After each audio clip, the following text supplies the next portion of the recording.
Right, welcome to the very first episode of Not For Everyone. This is something I've wanted to do for a really long time, and I'm excited to finally get around to it and put it out there. And hopefully, a few things come of this podcast. So, for starters, I certainly hope that those that are struggling do find a way to, they find value in my insights and I guess perspective to continue moving forward, because at the end of the day, that's what it's all about. We all deserve a chance, and it's certainly important to me as somebody who has been in the dark places and really struggled with mental health that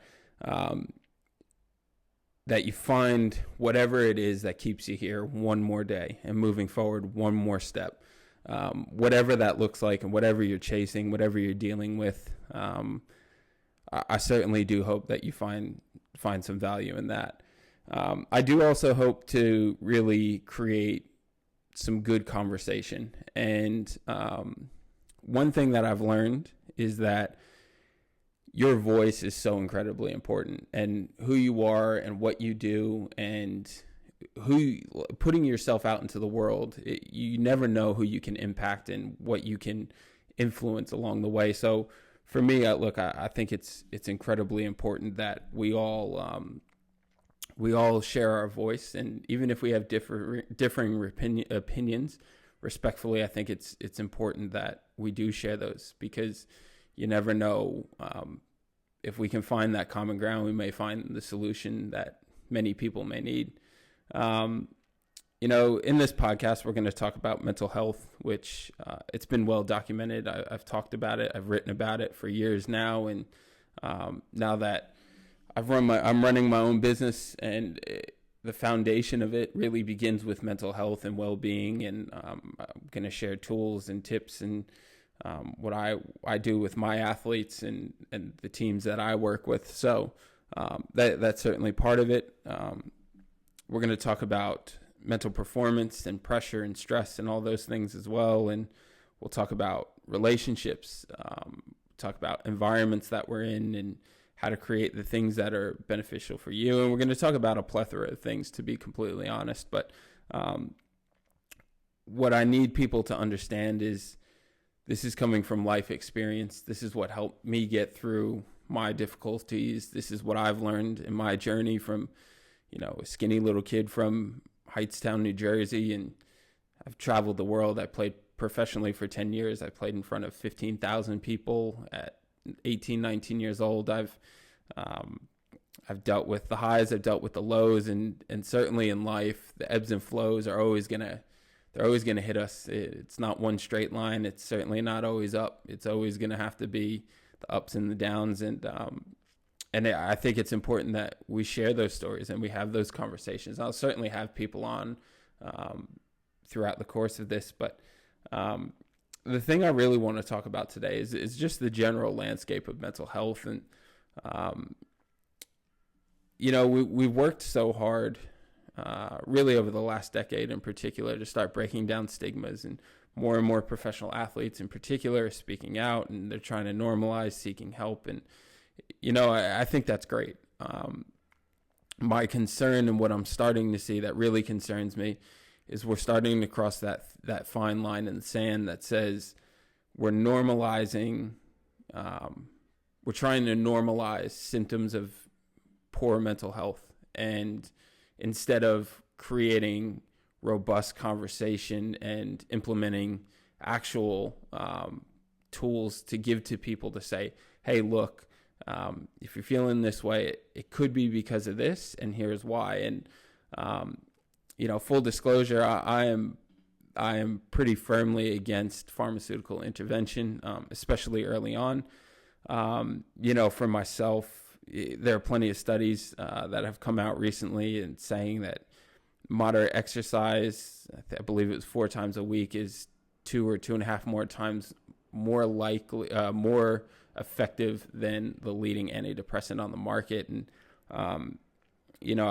there's certainly going to be people that are genetically more susceptible to chemical imbalances and all those kinds of things. And trust me, I understand that. But I do think we're too quick to look to a simple solution rather than putting in the hard work ourselves.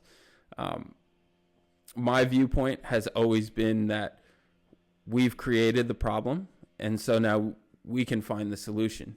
If you create the mess, then you can always clean it up. And I've spoke at length about this in my own personal journey, and I lost my mother, and I collapsed mid-game, went into cardiac arrest. I got cut. I went into depression. I tried to take my own life. And the very next day, I had an opportunity to come play in Australia and revitalize my career, to be completely honest with you. And I think looking at everything that happened in kind of that 18-month period of my life has catapulted me forward. And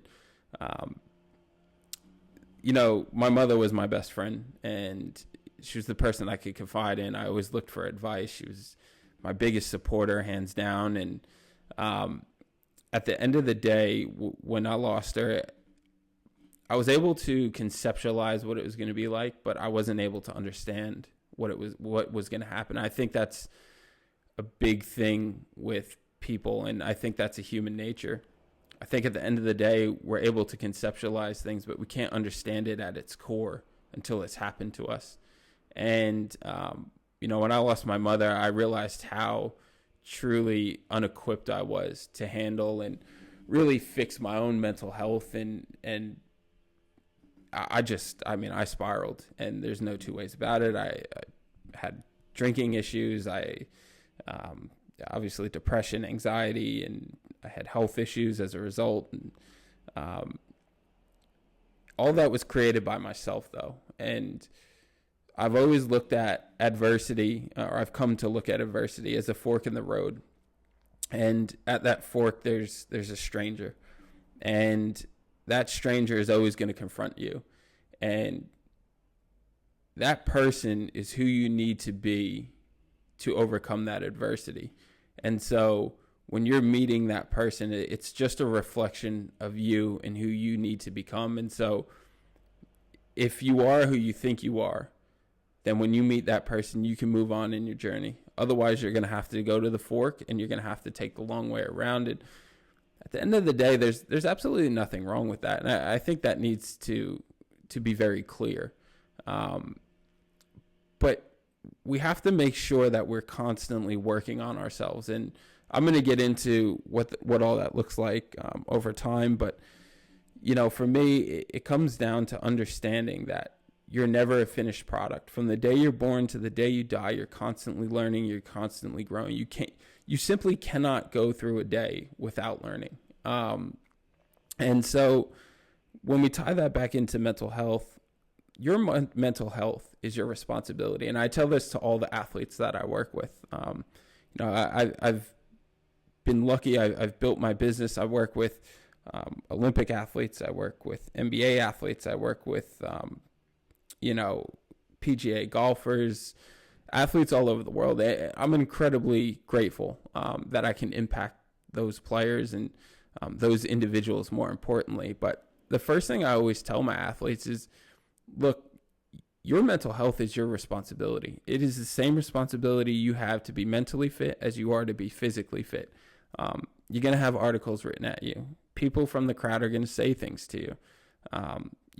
Family isn't always going to support you. Friends won't always support you. Your agent's not always going to support you. Coaches, teammates, and the list goes on and on.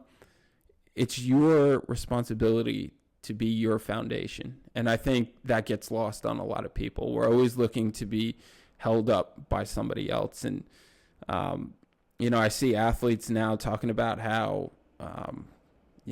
what's written about them is hurting them. What people in the stands are saying are hurting them. And, it just can't be that way. And it may sound harsh, but at the end of the day, your mental health is your responsibility. Just like, you need to be in shape in camp, you need to be mentally fit. If you're a hedge fund manager, at the end of the day, you can't say, I'm not really feeling it today.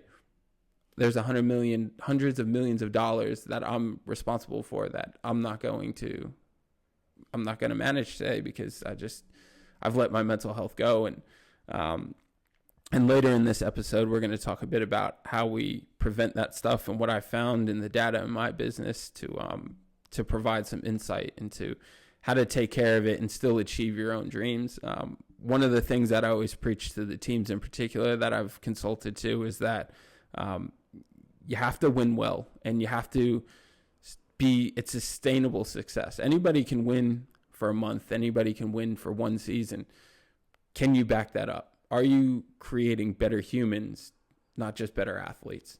And so it all ties back into it's your responsibility, and it can't be a crutch. And I see a lot of it triggers me, to be honest.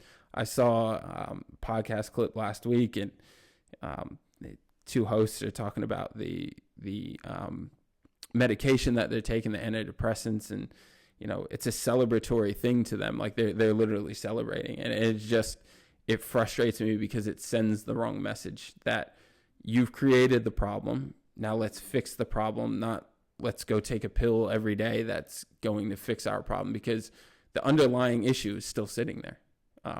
You're unfulfilled. You're not healthy. You're not, doing what you love. You're disinterested in your life. You're in a toxic relationship. Whatever the case may be, that depression and that anxiety is there to tell you, hey, look, there's a problem here. Let's fix it, right? And then it's your responsibility to find what it is. Now, the big thing that I do in my business that I've seen we've gotten really good results in, but more importantly, when I was going through my own career, I certainly found this to be an extremely useful tool. And I always talk about, you have to understand yourself. You have to understand what you value, how you communicate, the things that make you feel fulfilled. Motivation is a huge factor. All these things kind of tie into it, right? And in my business, I use a variation of the DISC personality profile. I think it's easy, it's simple, and most importantly, it's giving you a foundation. It's not the end all be all, but it's certainly giving you a foundation. And for me, that has been an incredibly useful tool. The very first time that I had to take it as a player, it gave me incredible insights, and 2 years later I had to take it again. I remember the similarities in what I was being told by the facilitator, and I just feel as though so many people don't know, or they don't consciously think about what's important to them. And in those personality profiles, it breaks you down into four personality types, and it has the understanding that we have all four of those at varying levels. So the very first would be your directors, and highly competitive, intense. Generally, they make up a lot of CEOs of Fortune 500 companies. It's very prevalent in professional sports. So they're very results based, and they can kind of tend to trample on people along the way. Then you have what we call engagers. So your engagers are high on social influence. They very socially active, can be very, very positive people. Their downfall is they tend to be very insecure because of where they stand and what others may think about them. Third type is your supporters. They're team players. They're great at mediating conflict within a group. Very empathetic people. They care.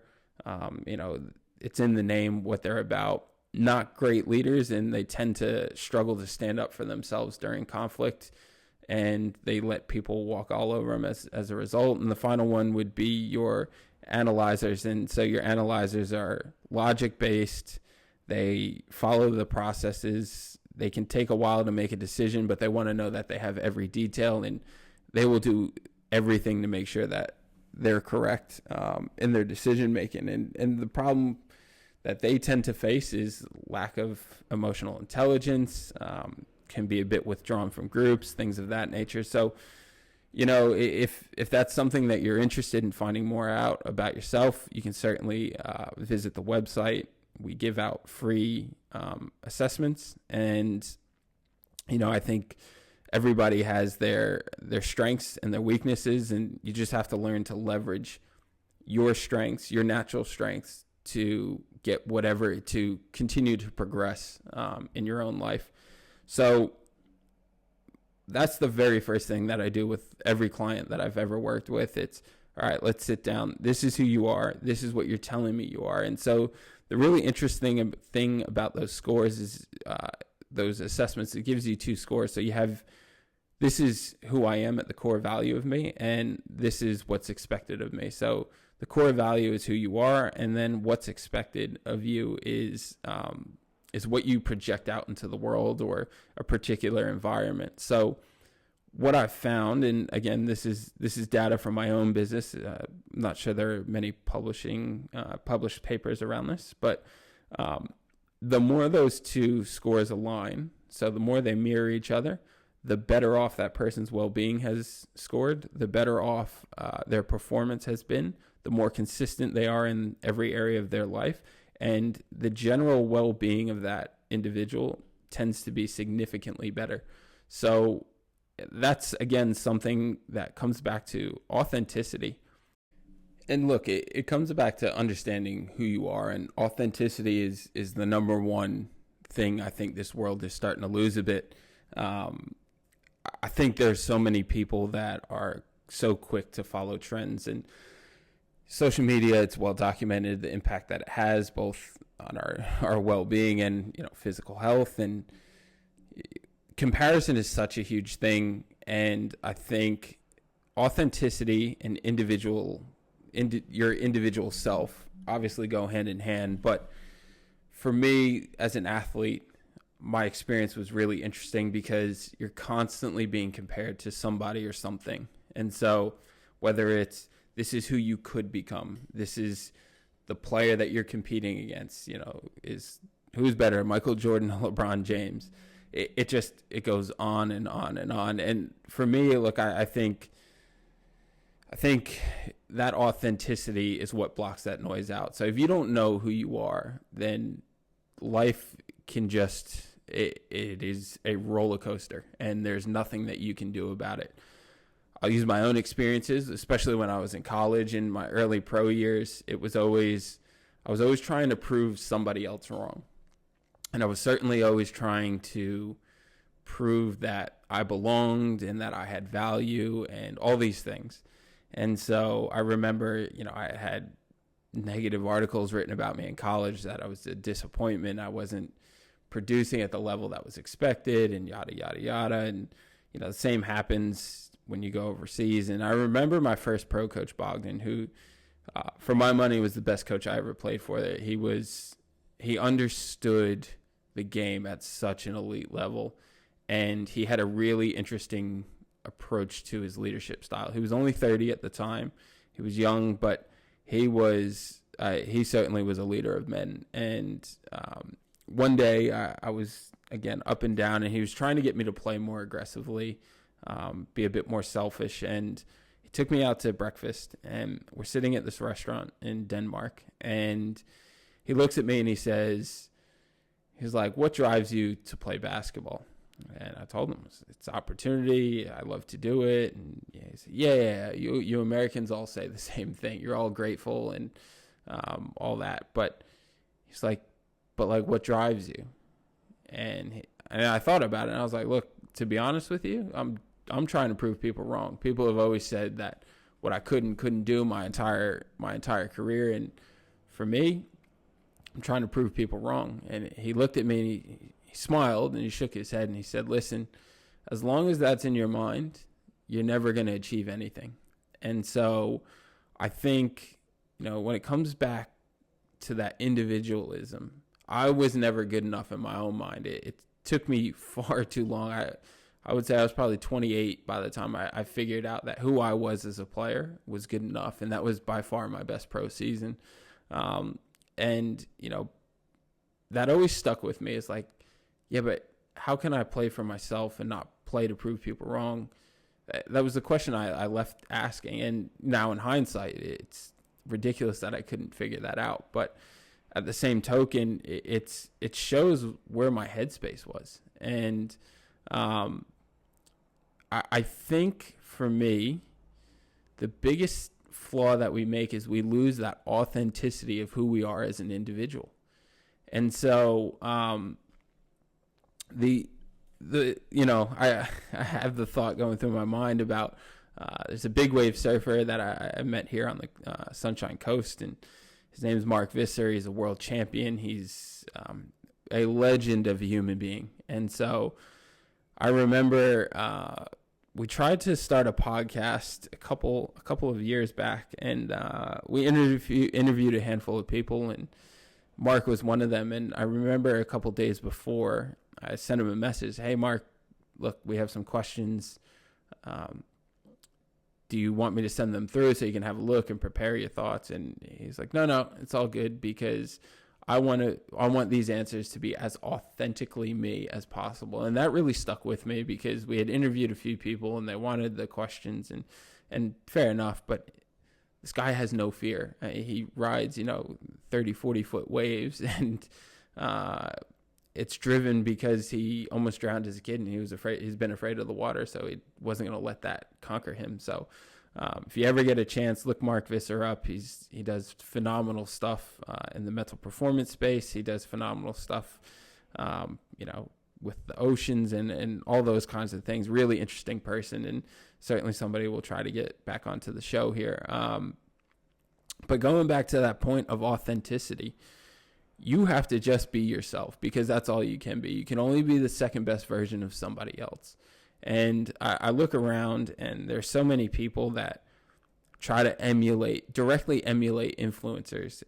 Obviously the Kardashians and their impact on society, but I was at the gym the other day, and it's just everybody's trying to emulate something. And there's nothing wrong with striving towards being something great. But the greatest quote I heard around this comes from Matthew McConaughey, and he was asked who is his hero, and he said, it's me in 10 years, because I'm going to strive to be the absolute best version. I'm going to create this vision of who I want to become, and that's what I'm going to work towards every single day for the next 10 years.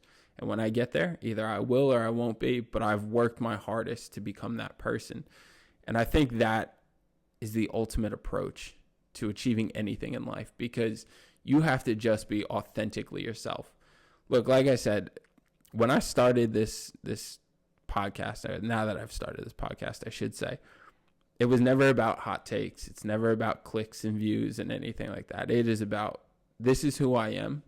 And I've come to learn that I'm not for everyone. And there was a big portion of my life, especially in my younger years, that I hid that version of myself, because it was, don't rub people the wrong way, get along with everybody. And I'm certainly not saying I'm out here to argue with everybody and, be a disruption. Nobody likes conflict. Let's be clear on that. But I have no problem saying, this is who I am and this is my value. You can take it or leave it. And that's something that my basketball career took me a long, long time to figure out. When I was playing in Europe, in particular, his first few years, I was playing in France my second year, and things weren't going great. It was the team that cut me for performance. And I remember one of my teammates, Jew, he had come over, Julian, and he said, hey, look, they're bringing a guy in. I just wanted you to know so that you're not blindsided by it. And he said, the problem is you're too nice of a guy.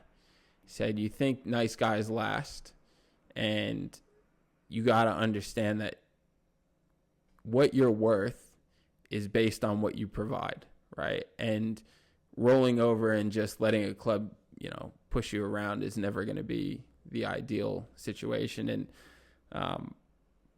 I didn't take heed to that right away. It took me a couple of years, but once I did, it certainly changed how people valued me and saw me. And it's not about being difficult. It's just about understanding this is my worth and this is what I'm going to expect. And yeah, look, you have to certainly come through with your end of the bargain, but if that's who you say you are, then it shouldn't be a problem. I think last thing on authenticity, though, is just you need to also get comfortable with the thought that other people are going to be intimidated by your authenticity. And I've seen it time and time again, not just myself, but the clients I work with, the my fiance, Carly, who I'll talk about in a moment, like she cops it from people. But this is who she is, and she's not going to apologize for it. And that's one of the things that I love most about her. Is just once you meet Carly, you'll understand. We'll certainly get her onto this, and it'll be a whirlwind, but it's absolutely going to be worth it. So if authenticity is one of the pathways, it's, for me, the foundational understanding of this is how I'm going to take care of my well-being. So understand who you are and just lean into that authenticity. Next thing you're going to do is you're going to talk about, you got to create intentional balance. So the way I see life, there are 7 areas that create stress. So you have your mental health. So if you're feeling depressed, anxious, whatever the case may be, that can affect your overall well-being. You have your physical health, sickness, illness, injury, anything like that. Obviously, athletes that can be a really up and down thing with all the niggling injuries or the bigger injuries, surgeries, things of that nature. The third thing is your career, right? Whether you're an athlete, whether you're not, anything that brings income in is part of your career. So that's what also creates stress. And then you have your area of growth. And I think this is a really underrated thing. So if you're still in school, if you're attending university classes, whatever the case may be, that is part of your growth. But it's also, who am I becoming as a human being? Because like I said, from the day that we're born to the day that we die, we're here to grow, and we are here to learn and experience and continue to evolve as an individual. And for me, I think one of the biggest things that gets overlooked is, when it comes to well-being, is how much have you grown across, a segment of your life, a week, a month, 6 months, a year, whatever the case may be, because life just happens and it doesn't stop. It is this inevitable past running into the future, and that's where the present meets. And I just think at the end of the day, why wouldn't you try to become the best version of yourself? And I think this takes time and experience to understand, because early on, I certainly, I had big goals when I first went to college in particular. And,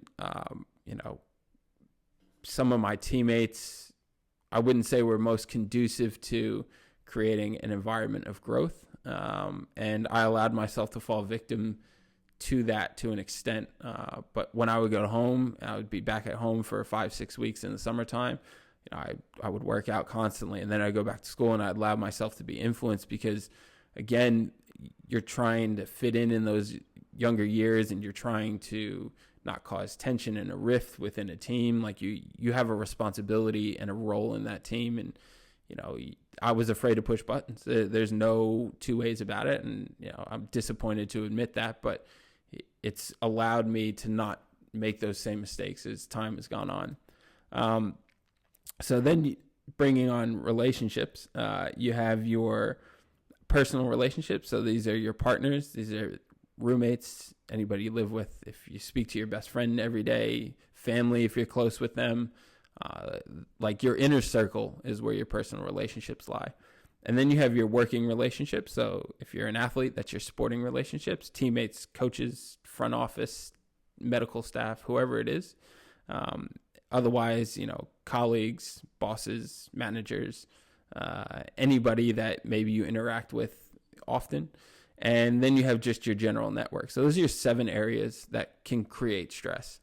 Now, it would be great if we could work on all 7 of those constantly, right? So for me, and how I work with my athletes is confidence, effort, and discipline. Those are the three actions, or the 3 values that we try to measure, and it develops better habits, right? So across those 7 areas, you can't put the same amount of effort in. There's 24 hours in a day. You only have so much energy. You have responsibilities.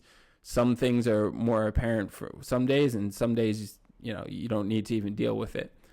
The problem becomes when you're too imbalanced. And what I mean by that is not, for an athlete, 9 times out of 10, their sport is their most important thing. And I understand it. I get it. They're passionate about it. They love it. But then what happens if they're not growing as an individual? What happens if they're not taking care of their health? What happens if they're not taking care of, their personal relationships? It's a really simple concept, but being able to measure it, we've been able to track and deliver really impressive results. Something that I'm really proud of, and the help and the benefit that a lot of these athletes are getting makes me really proud. So what you need to understand is you need to say, okay, these are my most important things. And a lot of times what we do is we cross-reference that with the personality assessments that we give, because if you're, as an example, if you're an engager, social interaction is going to be important to you. So as much as you want to say, well, I don't need to really pay attention to my relationships, you're just going to create a massive issue down the road for yourself. And that's what comes back to authenticity. You just have to be honest with yourself and say, okay, the Kobe Bryants of the world didn't have many people around. Well, he wasn't wired that way, and that's perfectly fine. You have to leverage what you have to get the things that you want to get to. And so what we do is effort and discipline. So every day we work hard. How disciplined are we? Days we don't feel like doing, do we still get up and do it anyway? Effort and discipline create preparation. And more than 90% of Olympic athletes believe confidence comes from preparation. So effort and discipline, it essentially breeds confidence, right? So at the end of the day, if you can get yourself to a point in saying, all right, well, I have a little bit of belief here because I'm feeling confident because of the effort and the discipline that I'm putting in, all of a sudden those stress levels start to ease. So think of a time for college classes, high school, whatever you're in, and you had the big exam coming up. Early on, you're stressed about it, stressed out about it. Now, as time goes on and you study, so you put in effort every single day, all of a sudden you become more prepared and you walk into that test and maybe you don't feel completely confident, but if your confidence was at 10% when you started, I guarantee it's higher than 10% when you go take that test. And so few people are willing to remain consistent and put the effort in that's necessary over time, that they just fall short of the goals, or it's too hard, or whatever the case may be. But just chipping away at it every single day alleviates a lot of that stress. So that's what I'm going to refer to intentional balance. That's certainly what I'm talking about in episodes to come. And I think one of the things that really is underrated is the environment and being more conscious of the environment that you're in. Now, I played on teams that have had culture, like great culture. Absolutely. Everybody's bought in. Everyone buys into their role. They're patient. They're doing what needs to be done, and teams will overachieve. There's no two ways about it. I think of a lot of my college teams. Coach Peichel did a great job of getting everybody to buy in, especially in his top 8 or 9 guys. And everybody wants to play more and shoot more and all those kind of things, but he always found a way to value winning. And that was something that I always took with me on my journey, was I always try to figure out how he could get enough guys to analyze and say, like, hey, look, you're young, you're 18 years old, you're 19 years old, but I need you to buy into this. And I know you want more, and you're just coming off an all-state and all-star, and you're all this and all that, but at the end of the day, it's about winning. And he always did, and him and staff, it wasn't just himself, but always did a phenomenal job in getting us to win. And, my first pro coach, Bogdan, again, same exact thing. And to be honest, when I shifted from college to my first pro year, I was a bit nervous because I had come so accustomed to systems and how things were run. And to my absolute delight, Bogdan ran it almost to a T the exact same way. Practice a little bit harder, a little bit more intense, a lot more running, but his philosophy and ideologies were the same, even the structures of practices. So those two did phenomenal jobs. I played on teams in Europe that were similar. I played on teams that were far, far from it. And, 15 years, you had 1.5 losing seasons. I say half because I missed half the year with the death of my mother, and the half the season with the death of my mother. So I don't don't really count that, but if you want to count that, then that's fine too. I think if we take it a step closer,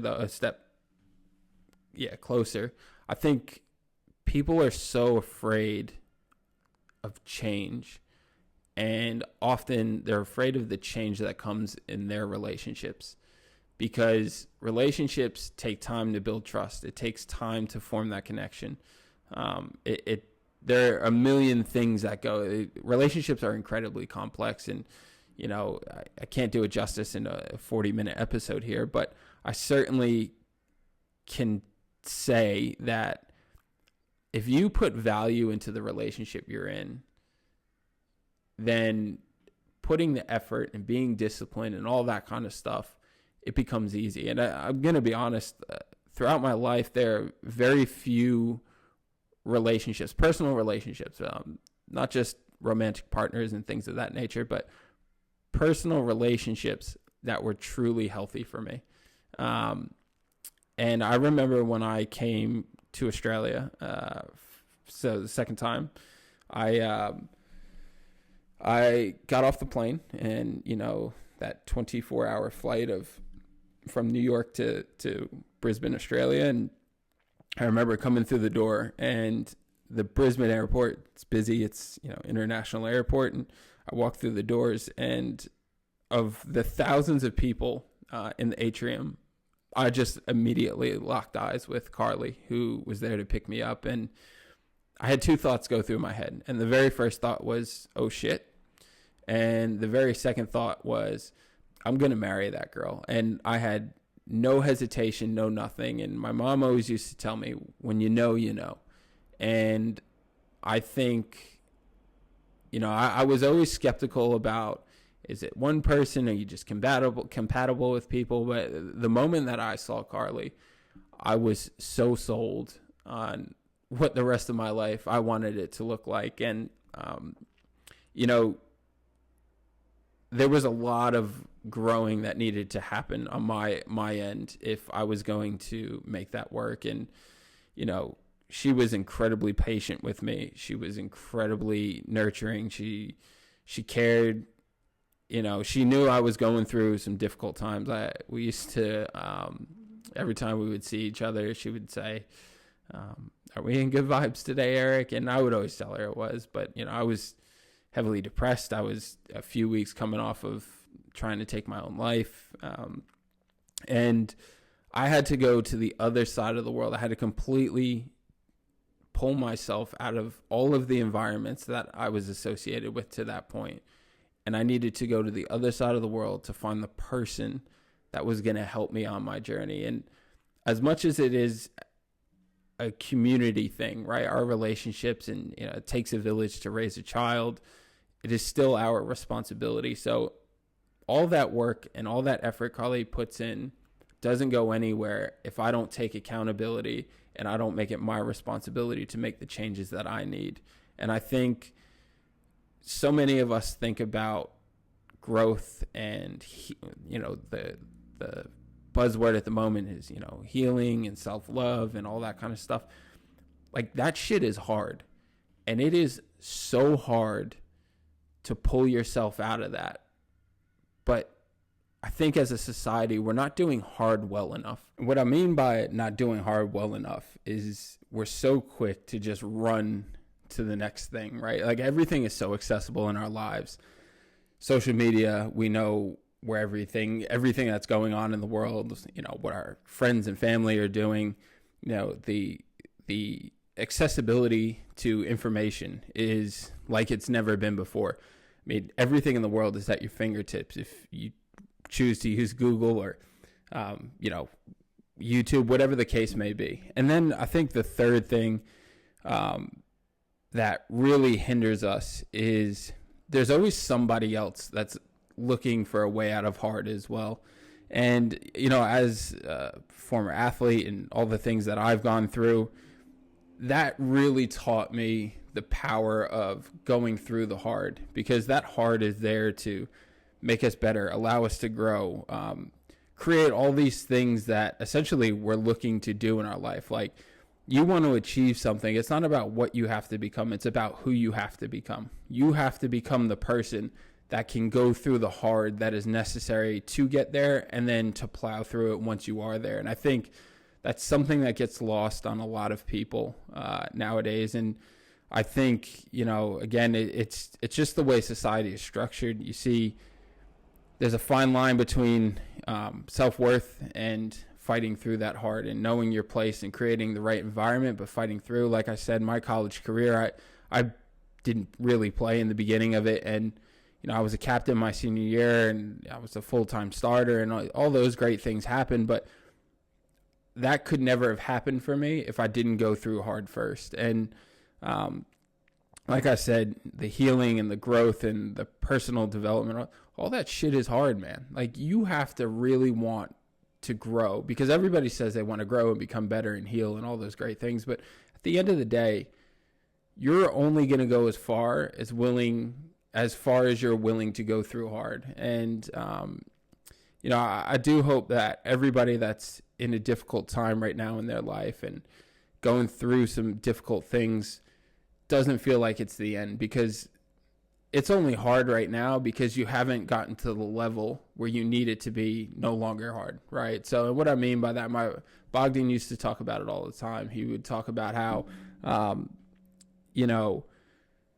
we're not trying to raise our ceiling. We're trying to raise our floor, because at the end of the day, your floor it's really where you sit. Everybody can, a broken clock is wrong twice a day, and everybody can have one of those games where they thrive and succeed and all those great things. But at the end of the day, you need to really solidify your foundation and who you are, and where do you sit there. On a bad day, can you still perform?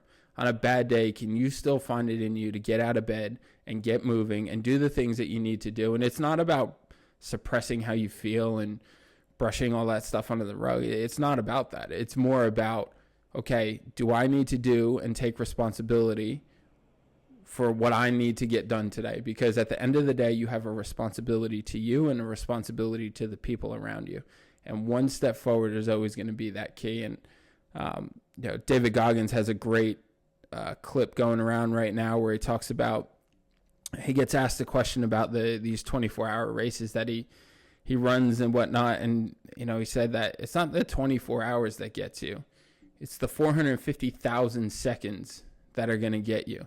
And you have he calls it a 1 second decision to make. Am I going to quit in this second, or am I going to go for one more and one more and one more? And, Ed Milet talks about the power of one, and I'm a big believer in it. If you can break it down to the smallest possible measurement, then you can get through that one more time over and over. And then you focus on one possession at a time in sport. You finish on one task in your job, whatever the case may be. And for those of you that are out there struggling, just the hard is okay. It's okay. It's going to make you stronger. It's going to become easier, not because the hard gets easier, but because you have more tools in your toolkit. So continue fighting forward. Keep moving it forward, and just know that there's a plethora of support out in the world for you, and you certainly belong here. I appreciate everybody who listened into episode 1. I certainly these will become it's an important thing to me. I don't really have the words for it, but it is important to me. And I know on a personal note, I always wished I had the right person there for me in my time. And, eventually you develop into the person that you needed, and then it's your responsibility to give back. And I figured this is one more way that I can try to spread my message and impact those that do listen. All of these will always be straight from the hip. There's no real preparation, as you may be able to tell, but it's okay. This is what I feel as though needs to be talked about, and these are my viewpoints. And like I said in the beginning, I always welcome these conversations, and I hope that we can move this space forward in the right direction. Like I said, it's not normalizing the negativity and not normalizing feeling depressed and any of that kind of stuff. That's not the stigma. That's not the direction that we want to take this stigma. It's normalize that you're gonna go through some tough shit in life, and there's no two ways about it. But you also need to normalize that tough is okay, hard is okay, and once you continue on and you fight through it, you never know where life can take you. So thank you again for listening in, and looking forward to the next one.